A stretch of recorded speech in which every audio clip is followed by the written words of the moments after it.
Leadership is not about building your kingdom. It's about helping a team accomplish something meaningful together for God's glory and the good of others. Welcome to the Steps to Thrive podcast, a place for real talk about life and leadership for young Christians passionate to grow.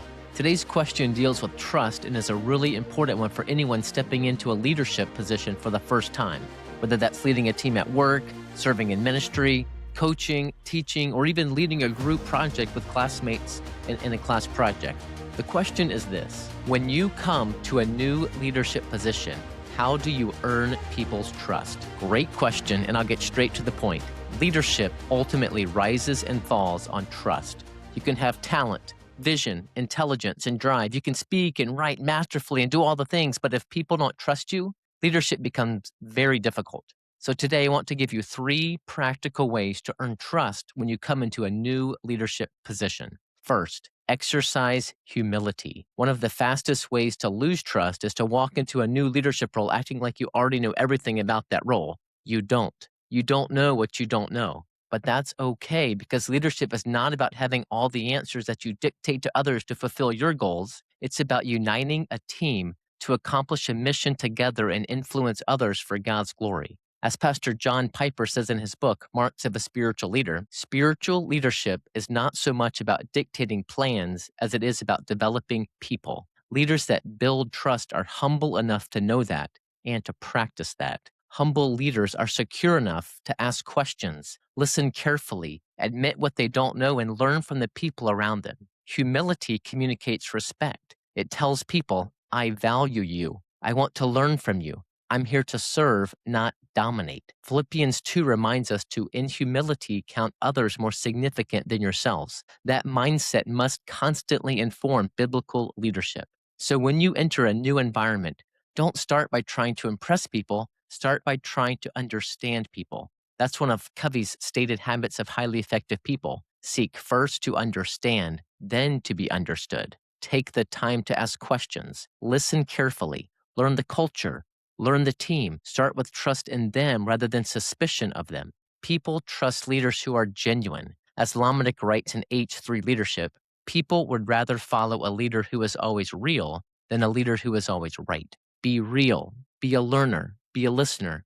Be humble. Second, exhibit patience. Trust is built slowly. In a culture obsessed with instant results, leaders can sometimes become frustrated when trust doesn't happen immediately, but relationships don't grow overnight. Trust is developed through consistency over time. The mission is important, but you must take time to build trust before sprinting ahead on projects, deadlines, timelines. As the saying goes, if you want to go fast, go alone. If you want to go far, go together. Effective leaders take time to build trust and are willing to put in the time and persevere for the long haul.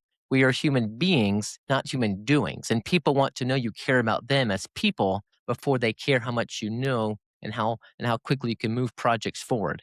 And often the slower and steadier the trust building process is in the beginning, the stronger and faster the team becomes in the future. Another Covey book highlights that business moves at the speed of trust. And there's a lot of truth in that.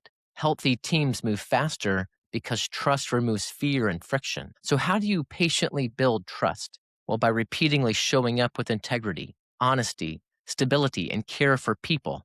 That means keeping your word, following through, staying calm under pressure, equipping and empowering people rather than micromanaging them, encouraging others as they grow, checking in on people, writing cards like handwritten notes, sending texts, asking about family. Taking that time to do these types of things goes a long way to build trust. Third, express gratitude. Leaders that express gratitude for their team members can build trust because the people can see and experience appreciation for their efforts. Nobody enjoys following someone or working with someone who constantly complains, criticizes, or drains the energy out of the room. Great leaders create hope.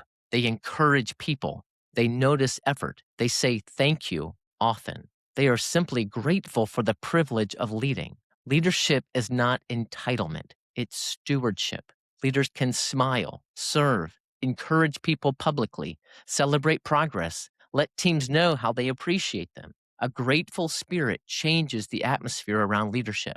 And remember, leadership is not about building your kingdom. It's about helping a team accomplish something meaningful together for God's glory and the good of others. So if you want to earn trust as a leader, lead with humility, build patiently, serve gratefully. Yes, building trust takes time, but when you consistently love people well, serve faithfully, and lead with integrity, trust grows, and strong leadership helps team members grow as well.